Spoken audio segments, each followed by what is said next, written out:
All right, welcome everyone back.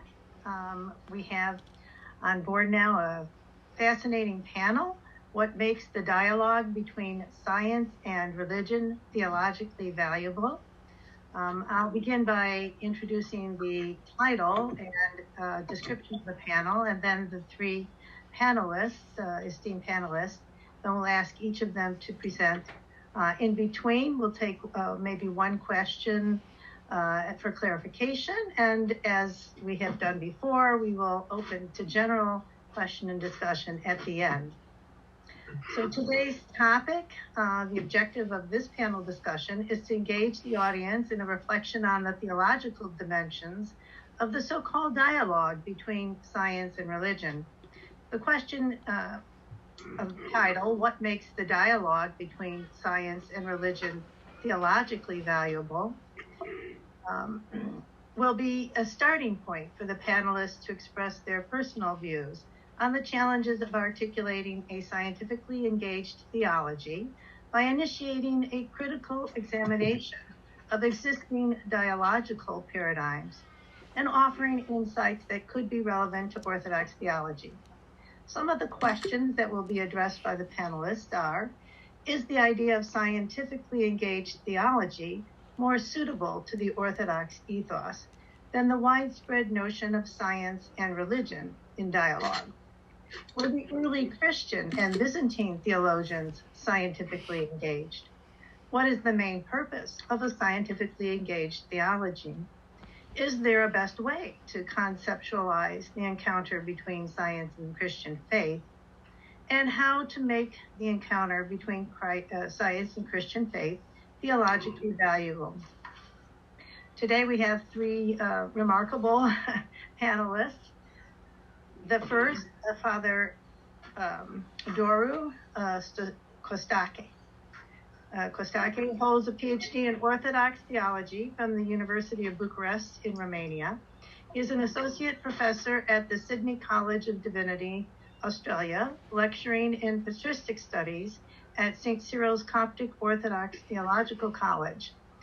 He is also a research director of the Institute for the Study of Christianity in an Age of Science and Technology, and the inaugural Selby Old Fellow in Religious History of the Orthodox Christian Faith at the University of Sydney.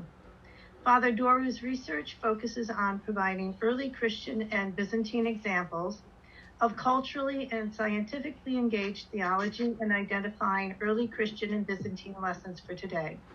His latest book is Humankind and the Cosmos, Early Christian Representations.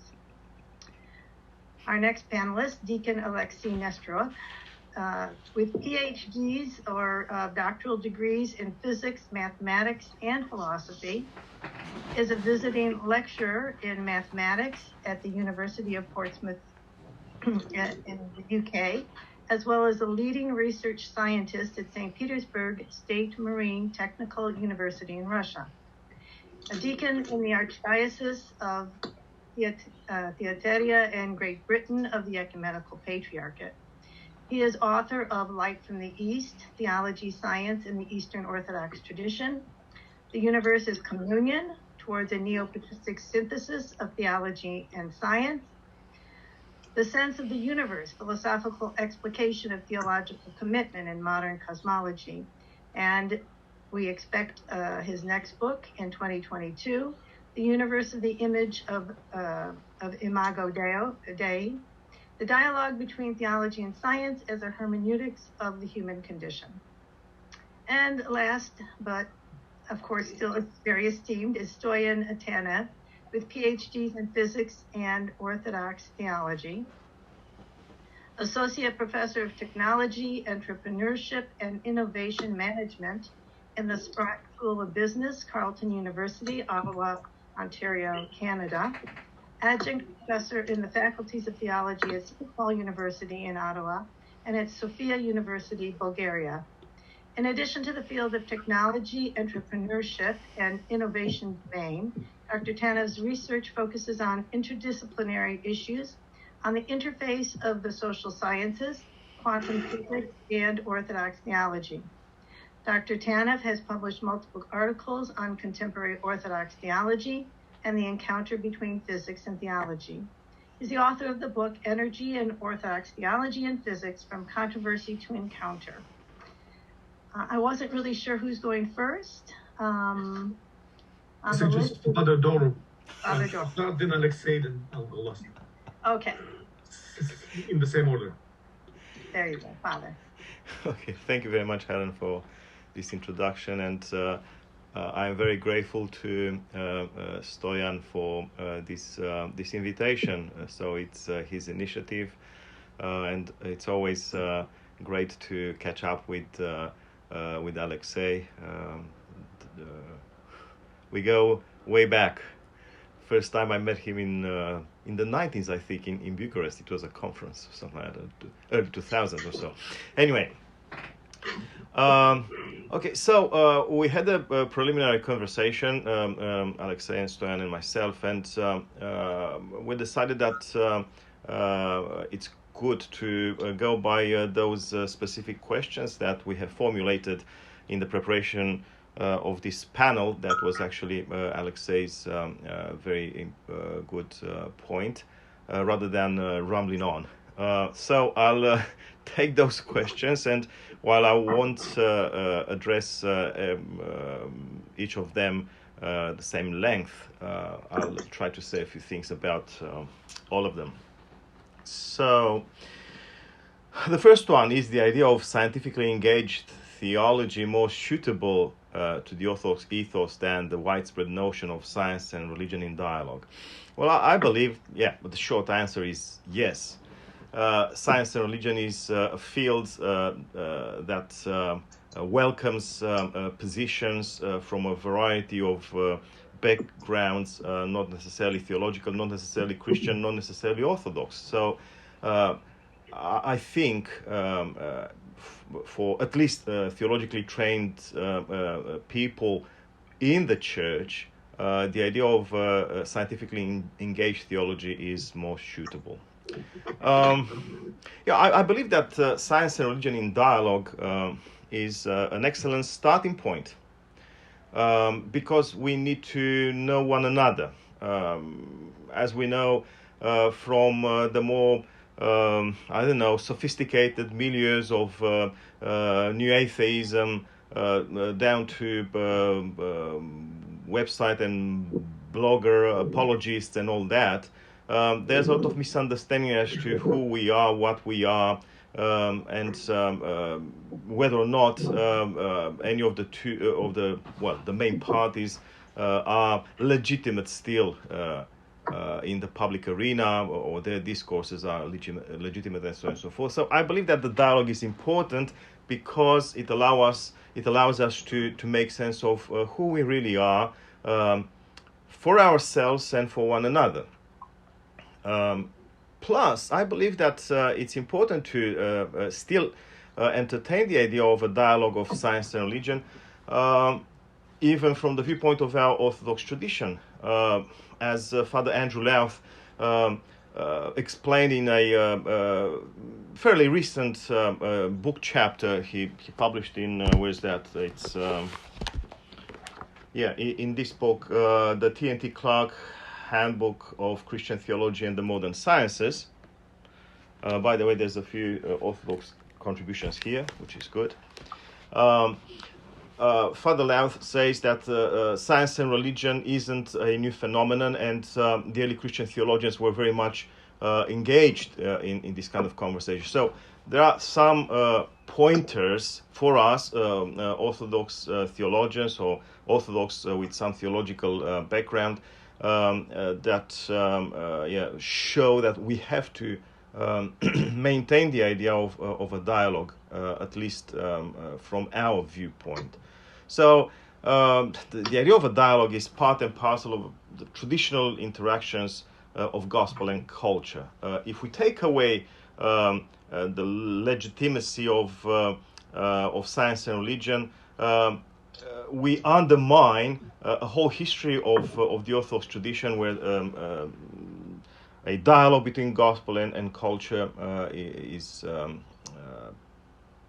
centerpiece, I think. But we cannot expect this dialogue to serve God's people's missional and pastoral or spiritual goals, for instance. And therefore, I believe that from that starting point of science and religion in dialogue, we have to move towards the idea of a scientifically engaged theology, which draws on ideas of our time, or of the broader cultural backdrop, but also the scientific culture of our age, the way it has been done in the early Christian centuries and throughout the Byzantine era. There's a whole new field emerging in the last couple of decades at least, studying science and technology in Byzantium. So it's very important to be mindful of our history and draw some lessons for today. What does that mean to engage the sciences theologically, or what does that mean, a theological or scientifically engaged theology? I think it's a matter of understanding theology in a broader sense rather than the strictly dogmatic doctrinal discipline, as a way of thinking, or why not as a way of philosophizing. And I'm certain Alexei will have much more to say about philosophy as a mediator between theology and science. But we should remember the fact that in the early Christian centuries, and actually for many centuries from the beginning of the Christian era, what we call today theology did not exist. They were philosophers. Let's remember Saint Macrina, the philosopher.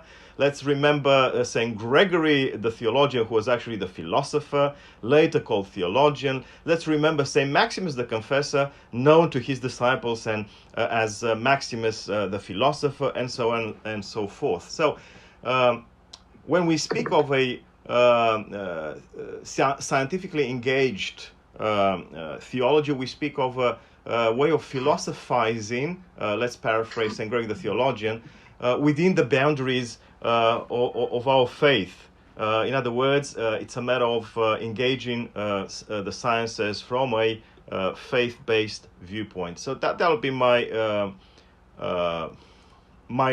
answer to the first question. The second question: were the early Christian and Byzantine theologians scientifically engaged? Again, the short answer is yes, and most of them, to my knowledge, were very open to the scientific culture of their age.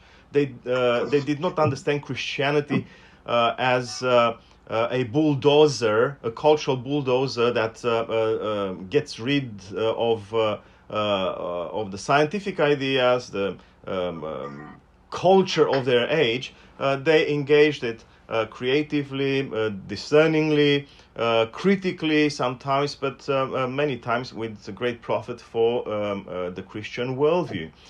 And of course, these are things that are well known.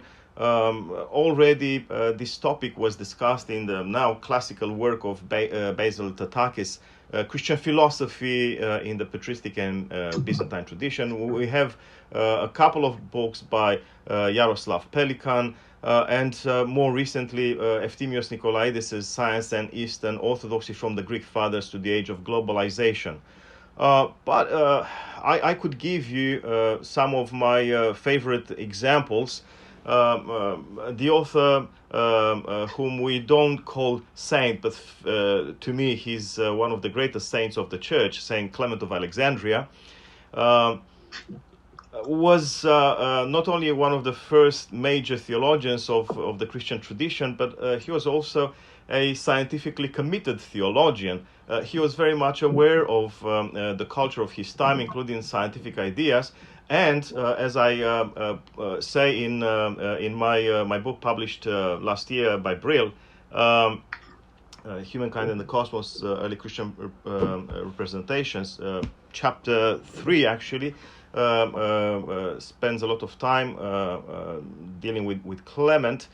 As I say there, he actually put together a method of, let's call it natural contemplation, that took the sciences as a starting point. he said we cannot speak of a Christian representation of reality without knowing what reality is for people, for our contemporaries, more elevated ones, of course, like let's call them philosophers or natural philosophers, or we would call them today scientists. And for him, natural contemplation begins with the description of the phenomena, description of the beings in the natural world, and then he moves to say translations or interpretations of what we know about the natural world in scriptural or liturgical terms, and then we move towards a loftier contemplation of reality. In the case of the saints, this contemplation becomes a divine-like perception of reality, and this is a huge thing. But there you go. You have already a scientifically committed theologian who begins with the sciences and moves up towards the idea of a divine perception of things. Perhaps a more trivial example, Saint Athanasius the Great of Alexandria, in his famous short letter to Amun, the great elder in the desert, you know the case, with some novices, some young monks having issues with nocturnal pollution nocturnal emissions, and they refuse to pray, they refuse to go to church, they refuse to take Holy Communion because of that natural phenomenon. And Saint Athanasius, as the great shepherd of the diocese, replied to Amun saying, well, put their mind at ease. That's a natural occurrence. It has nothing to do with spiritual matters. Well, there you go. There's an awareness of the scientific knowledge of that age that serves pastoral and why not spiritual purposes.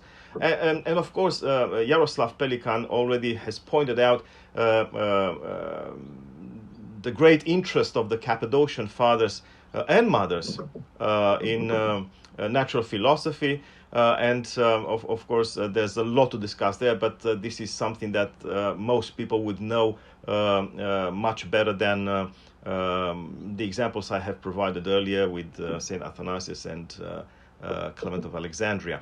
Of course, I'm happy to return to this topic if the case. Then the next question, what is the main purpose of a scientifically engaged theology? Well, I believe that there are three purposes or three goals, and we shouldn't discard any of them.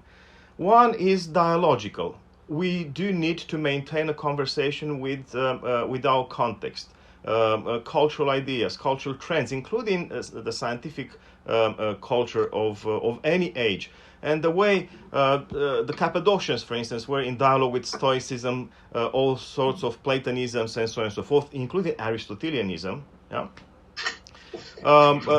Closer to our time, we have, for instance, a methodology succinctly espoused by Vladimir Lossky in his essay on the theology of the Eastern Church, where he speaks of patristic cosmology, and he says, well, look, what's patristic cosmology? There's two things. There's a scientific dimension to it, and the Cappadocians are, of course, at the forefront of Lossky's ideas. The Cappadocians being very committed to the sciences of their time, Gregory of Nyssa most of all. On the other hand, there's a faith-based theological appraisal of the universe based on the doctrine of creation. And Lossky says, well, regardless of how much the sciences might shift in history, as they did and they do, regardless of how outdated might sound to us the cosmology of the Cappadocians, say, or Maximus or John Damascene, what matters for us is the theological detail that remains unchanged in their discourse, the doctrine of creation. But on the other hand, it's the method itself. These people actually formulated an early Christian cosmology that integrated the best scientific knowledge available at the time. And this is a lesson that we should draw on. And Losky pointed this out without actually elaborating further on how to do that. In the same fashion, Father John Mandorf, for instance, in his Byzantine Theology, in the second half of the book, in the chapter Theology of Creation or Creation or something like that, he mentions what I prefer to call the principle of synergy, pointing out the fact that everything in the universe has to do or emerges at the nexus, at the crossing of divine energies and natural cosmic energies. Well, this is, I think, revolutionary for many Orthodox today, although this was said decades ago. But it's a good way of recovering or retrieving the traditional idea of bringing together details of the scientific culture and main tenets of the Christian tradition. The same Christos Yanaras refers in his Elements of Faith, for instance, to a quantum perception of reality as an ongoing energetic event. So that would be the idea of a dialogue. Then there's the idea that draws on it, on the previous one, the missional point. When we want to discuss matters of Christian theology in a way that makes people understand what we say, we need to adopt elements of the cultural paradigm and transform those elements in tools or channels for communication. And then there's pastoral or spiritual aspects of the dialogue of this scientifically engaged theology. And I think the previous panel on the COVID situation has provided us with very important insights. Is there a best way to conceptualize the encounter between science and Christian faith? Well, I believe that for appropriate, we should go for appropriate or customized approaches for various audiences. There isn't one audience, even among us Orthodox, and we have to adopt different approaches in relation to all these. And we should get rid of the current delusional obsession of uniform orthodoxy that has one way of saying things. And finally, the last question, how to make the encounter between science and Christian faith theologically valuable? Well, there's already a number of Orthodox thinkers, theologians, philosophers who deal with the sciences. Bruce Seraphim Folds, for instance, Father Christopher Knight, our friend Alexei Nesteruk, who is actually a world-renowned scholar in this area, and of course our friend Stoyan Tanev. But I will give you only two examples briefly. I believe that the previous generation of theologians performed excellently well given the circumstances of their work. Panayotis Nelas in anthropology and Father Dumitru Stăniloae in cosmology. I have written on both. Nelas performed in anthropology what Stăniloae achieved in cosmology. They both integrated with great ease scientific information without entering any kind of debate. And that scientific information is, of course, filtered, perhaps simplified, but it makes the discourse recognizable when the discourse reaches contemporary audiences.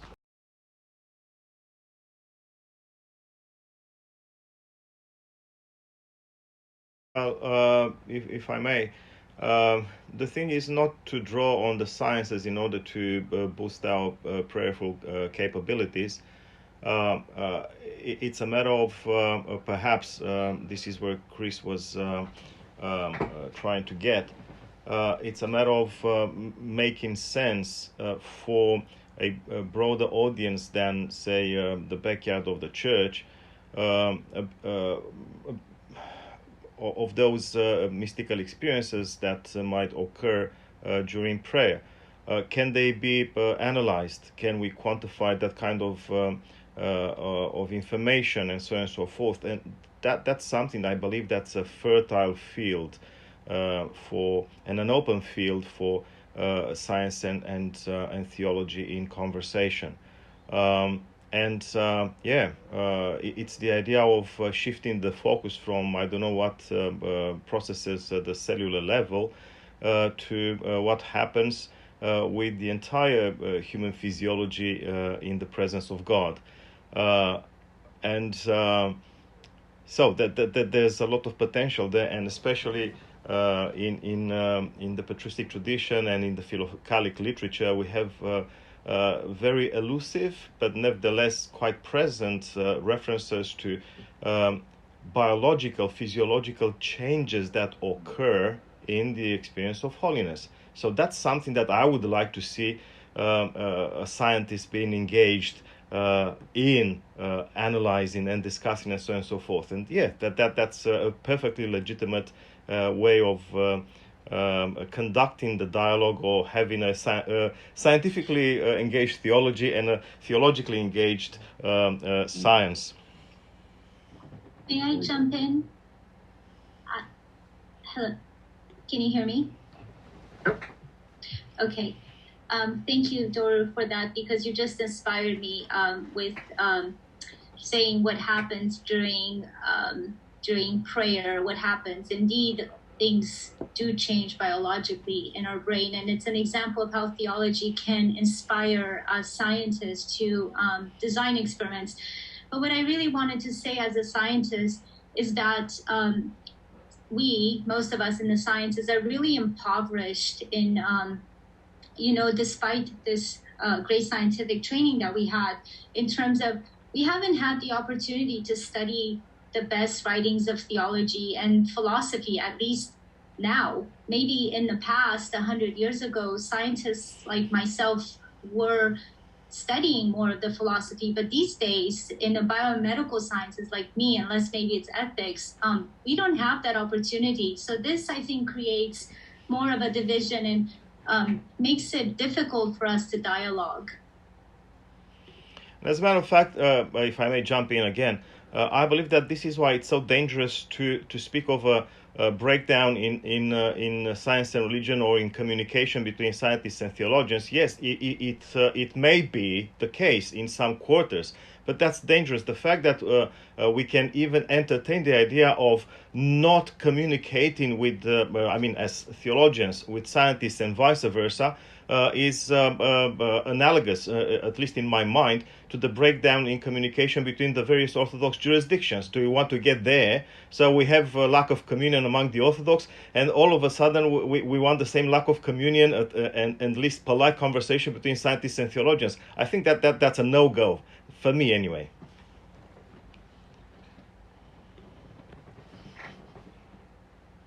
So what do you suggest? Because we in us, like me, who's being trained in the scientists, we don't have the opportunity to have acts. Part of our curriculum is not to study the writings of theologians and philosophers. It's the same with theologians. So, and I'm exclusively theologically trained, but this didn't stop me from doing research at the crossing of a number of disciplines. That's what I did beginning with my PhD studies in the 1990s, and I continued to work at the crossing of various disciplines. So that takes a lot of effort and willingness to do something. But something must be done, and as long as we want to get to a more holistic approach to reality, this is what my esteemed colleagues have pointed to, I believe. If we want to get to a more holistic approach to reality, we need to bring in all the guns: theological, spiritual, ethical, philosophical, scientific, of all sorts, and so on and so forth. But again, the dialogue is important. This is why we have all those interdisciplinary, cross-disciplinary science and religion dialogues and projects. Yeah, one thing that I could mention, that I'm not trying not.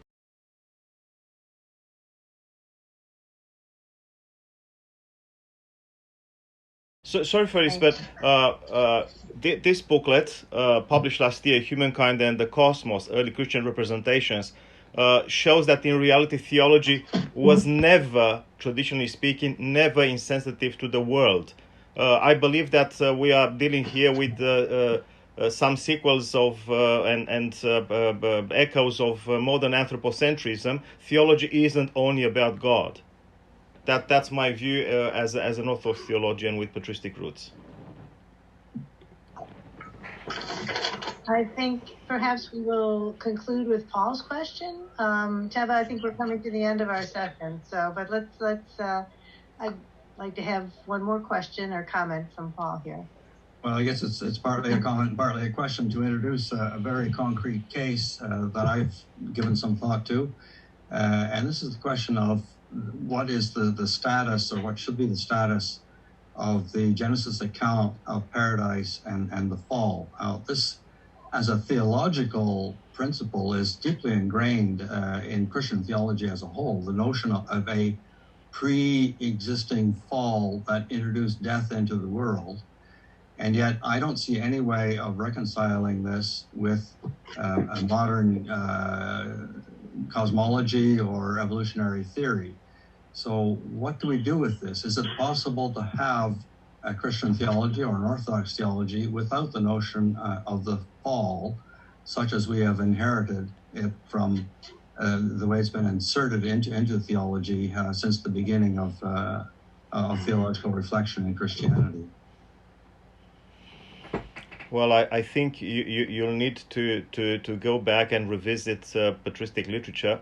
There are many strands in patristic interpretation of the Genesis accounts of creation and paradise.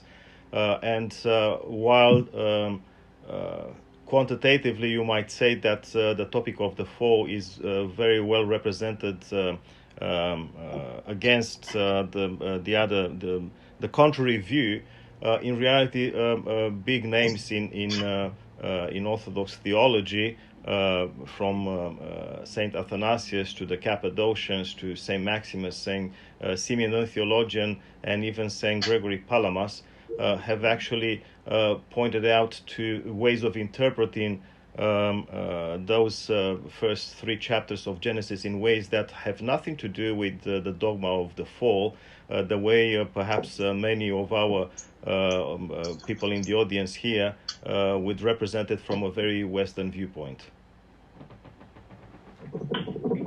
Well, I want to thank all of our incredible panelists today, and Helen,